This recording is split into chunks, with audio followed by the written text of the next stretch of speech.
अतएव भगवत मार्ग में चलने वाले की दृष्टि में केवल भगवान ही लाभ होने चाहिए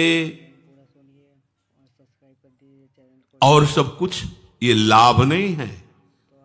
यह लाभ शंकर माना। भगवान के भक्तों के संग से भगवत प्रेम में अश्रु बह रहे, ये लाभ है, ये महान लाभ है। भोग प्राप्ति में नहीं, भगवत प्राप्ति में लाभ है। ये विष भरी मिठाई है, यहां का प्रणाम नमस्कार यश कीर्ति, यहां की धन संपत्ति का गर्व। अगर आप इस त्याग के मार्ग पर सुदृढ़ अर्थात मजबूत कदम चलाओगे तो भगवान आपके मिलने के लिए तैयार है। हरिश्चंद्र को वापस राज्य मिला, स्वस्थ सुशील और ज्ञान संपन्न उसी समय बेटा हो गया। जीवन में बीमार नहीं होगा, सब बिना शास्त्र पढ़े उसके स्फुरित हो गए। देखो, और भगवान ने साक्षात उनको दर्शन दिया।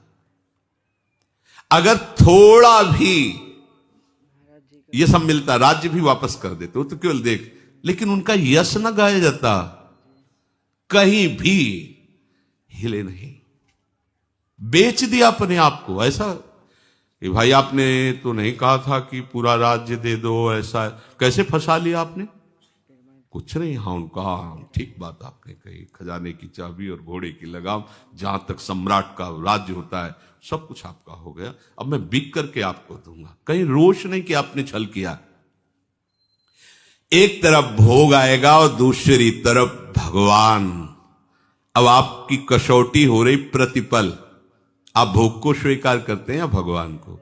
तो हम क्या करते हैं, भोग भगवान को लगा के प्रसाद स्वीकार करते हैं। सीधे भोग नहीं, वो सीधे भोग प्रियालाल को, प्रसाद अपने। प्रसाद हमारा जीवन है।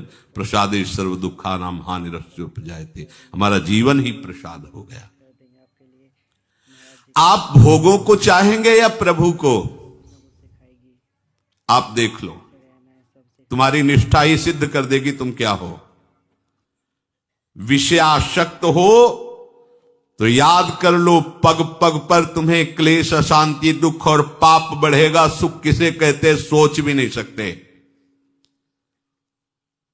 यह हम तुम्हें बहुत सावधानी की बात कहते हैं। तुम अपनी संपत्ति को महत्व देते हो या प्रभु को?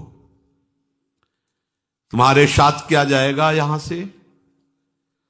अरे मृत्यु के पूर्व ही सब कुछ नाश हो रहा है, तुम देख रहे हो, फिर मृत्यु आने पर शरीर का ही नाश हो जाएगा, जाएगा क्या? तो सावधान हो करके आप इससे प्रभु को क्यों नहीं प्राप्त कर लेते? इससे अपना भाव हटा लीजिए। हमारी संपत्ति दंपत्ति है, हमारा सुख उनकी सेवा है। कुंज महल की टहल सुख, दंपत्ति संपत्ति पाई है।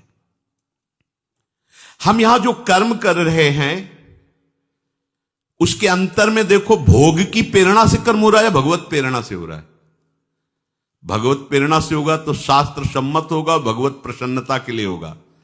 और अपनी इंद्रियों की प्रसन्नता के लिए होगा तो शास्त्र विरुद्ध हो जाएगा, और वो भोग की प्रेरणा से हो रहा है। दोनों बात साधक को देखनी कि भगवत प्रेरित कर्म है या भोग प्रेरित कर्म है।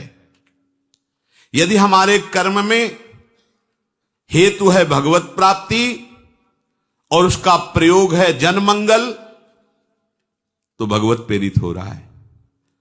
अगर हेतु है अपनी इंद्रियों का भोग, इंद्रियों का सुख, और अंदर से भाव है कि मुझे सुख मिले, दुनिया में आग लगे कोई, यह है भोग प्रेरित। कहां से भगवत भाव आएगा? ऐसे आदमी वैर करते रहते हैं, हिंसा करते रहते हैं, पाप करते रहते हैं, भले वो कुछ भी दिखावें। उनकी वृत्ति प्रभु में नहीं लग सकती। देखो, जो प्रभु का जन होता है, बड़े से बड़ा भोग उसे विचलित नहीं कर सकता। अपने लक्ष्य पर दृढ़ रहता है। भगवान की प्रेरणा से, भगवान की आज्ञा से दिव्यास्त्र लेने के लिए अर्जुन जब देवलोक को गए, स्वर्ग को बताया है सत्संग में, तो अर्जुन को अपने